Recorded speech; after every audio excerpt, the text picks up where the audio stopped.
Hey guys, this is Giovanni from the Santurce Salsa Club, Puerto Rico. Thank you for watching. Please subscribe to the channel below.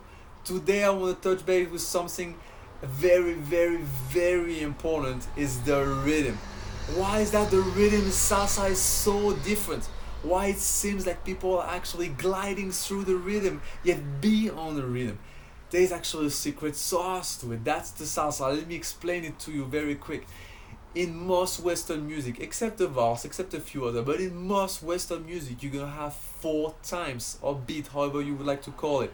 Four times, 1 2 3 4, 1 2 3 4. Those are called a measure. And within the measure in salsa, you have three steps.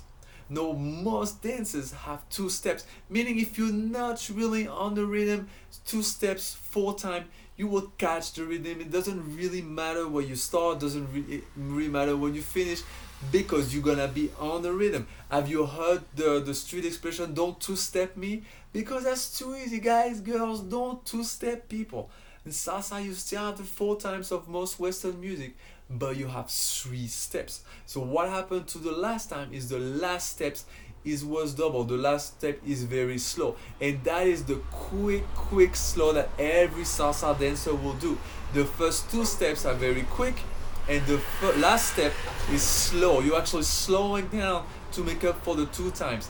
That's the quick slow sauce, guys. If you want to become a very good dancer, you're gonna have to make you quick, extremely quick, very explosive, and think of your slow as a slow motion effect, exactly like in a movie.